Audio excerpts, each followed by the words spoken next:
The headmaster of one of the schools that MrBeast has built in Ghana right now is lamenting publicly in a YouTube video that I watched recently. It's actually very sad. In a YouTube video, he shared with us that the minute the project started, he was demoted from his position as assistant principal to superintendent, and I just say, yeah, reducing the rank, so must I reducing the pay. Me, as a head, I teach 3 subjects at Form 3. Wow.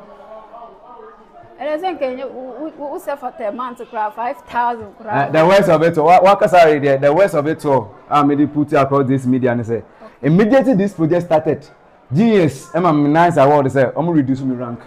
I'm not sorry, so my rank, I'm telling you. So, as you are seeing me, I laugh in the face, but inwardly, I'm crying. Because from I don't know the reason. Whatever you ask me, I don't know. I don't have any reason. I don't know anything. I have not done any connection. I don't know. My rank was assistant director 2, and I was brought to as a principal superintendent. Since September, all letters that I'm supposed to write, I've done my part, but still nothing. So today you can all see that I'm laughing. You are enjoying, but in you, deep in me, I'm there's something is going on. And if I tell the amount that has been reduced from my salary, you'll be surprised. He actually went a little bit about the entire project in the YouTube video, and I'm actually learning a lot more about this project than we learned in the beginning. I know you guys remember the videos that I made a couple of weeks ago about this particular MrBeast philanthropic project. He's doing this in like the whole of Africa. It's not just Ghana. But with Ghana, he built 3 schools. And before, we did not know the location of said schools. But through this video, we've been able to know that, okay, at least one of the schools is in the eastern region, specifically Akim Mante. I hope I'm pronouncing that correctly. So there's a place called Akim Mante in the eastern region. Apparently, it's close to Swedru. And one of the schools is there. Now, the headmaster of that particular school, as like the video is going on, he's taking them through, he's showing them the building, he's showing them what the building is made of. Apparently they didn't build it with blocks like we normally do in Ghana. Traditionally when we're building a building in Ghana, we use blocks, but apparently they didn't use that. They used something else. They used a type of material. So he was showing them how they built it, showing them the kind of equipment MrBeast bought. The way the man is talking, you can see that he really knows what he's talking about, meaning that he has been there from the very beginning. So he knows every nook and cranny. He took them around, showed them the kitchen, showed them the 5 years feeding program, and then the calendar on the wall. He showed them the furniture that MrBeast bought. He showed them even the apartments that MrBeast built for their teachers, because some teachers were complaining that, where they live in the school is very, very far. So he built a place of residence for them to live. He showed them the kitchen, the entire grounds, even showed them the water system, showed them where they wash their hands. Like, this man really, really knows what he's talking about. And from the video, he said he has been there since day 1. His house is almost 9 kilometers away from the school. And when they first started, they called him and he walked through the rain for 9 kilometers just to be able to come to the school so that the people can start the project. He said if the government wants, they can go and ask the MrBeast organization that of all the schools that they have built, how many of the headmasters were that involved in the process. He claims that he's probably the only headmaster that was that involved in the entire process. So right now, he does not understand why he has been demoted and his pay has been cut short. He was trying to keep some enthusiasm throughout the video, but he kept saying that, yeah, he looks like he's smiling right now, but inside he's crying. He's crying because he has a wife, he has kids, he has a sick mother that he's taking care of. Already, their pay was not that much. He was already crying that the pay wasn't that much. Get it? And now they have even cut it to a much lesser amount. How are they expecting him to survive? You get how are they expecting him to live? How are they expecting him to just have so much passion to be a teacher? He also said that he teaches the school kids. Apart from being a headmaster, he's teaching GHS students 3 subjects. GHS 1, 2, and 3. He's teaching them 3 different subjects. So you can say this is a man that is really working. He's really, really working. He seems very, very happy and very, very proud of the project. He said he made sure that he was involved throughout the entire process from beginning to end.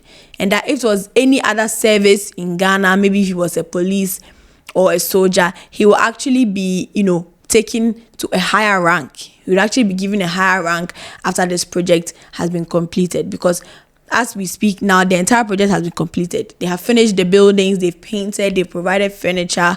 Apparently the school feeding program is starting next month, everything of that nature. That means that this man has made sure, you get it, from beginning to end, he has been there. He's made sure that the thing has come to fruition.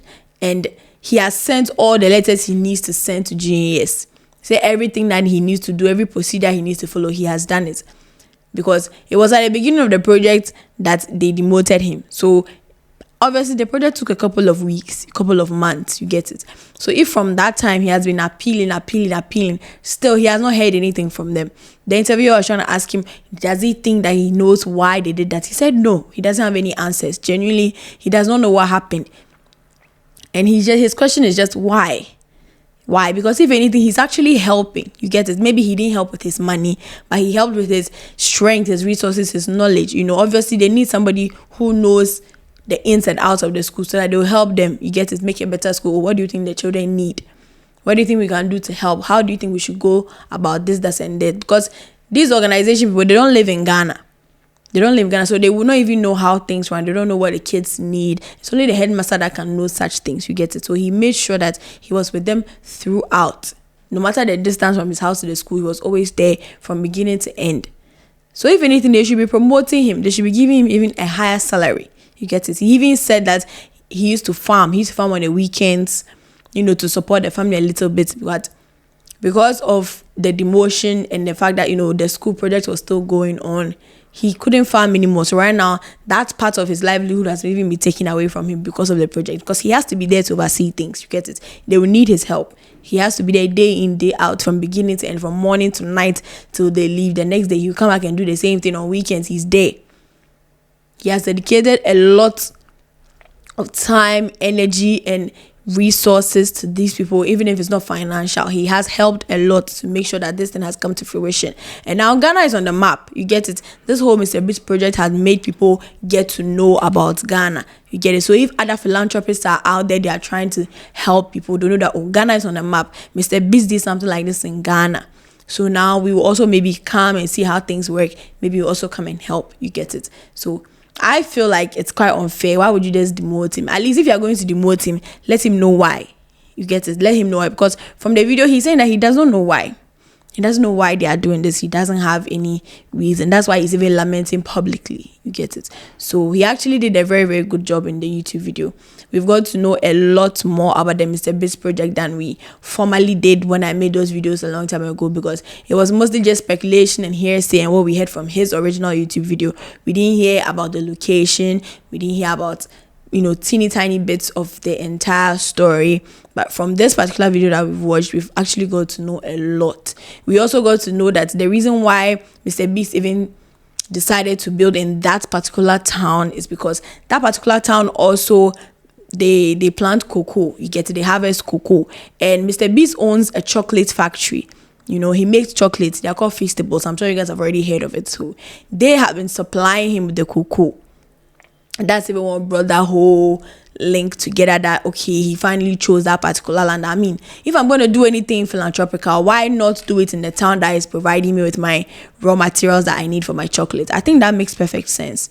And that means that this man is a really good person, because he could have just chosen anybody randomly. At the end of the day, he's paying you for the cocoa. You get it? He doesn't really owe you anything.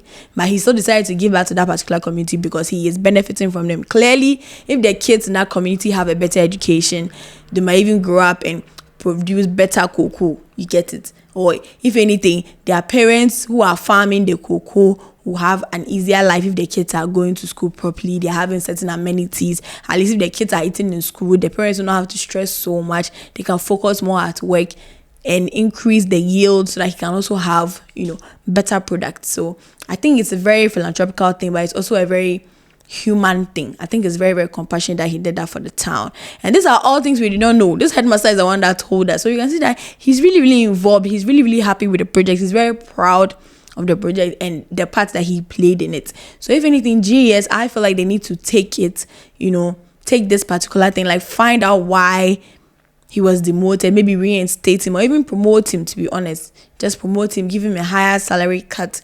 because these towns, they really need it. I feel like they need the resources the most. You know, we don't always need to wait for outsiders to come. Why is it an outsider is coming to help, and we, the Ghanaians, we are rather trying to bring the man down? How does that even make sense? How does it make sense? Or is there a particular reason why maybe the government or the GES do not want them to do that project and he still went ahead? Or what? Like, at least let the man know. Let the man know what is going on. You get it? You can't just cut somebody's pay and demote them without telling them anything. That's very, very unfair. So let me know what you think about this entire thing. Do you think maybe there's a particular reason? If you think there's a reason, what do you think the reason could possibly be? Also, do you think that they should reinstate him, or you think they should promote him for all he has done to help the project move along and even come to a completion? Let me know your thoughts in the comment section, and I'll see you guys in the next video. This has been What They Go On right here at Your Charlie Studios with me, Karen Jacqueline, your favorite host.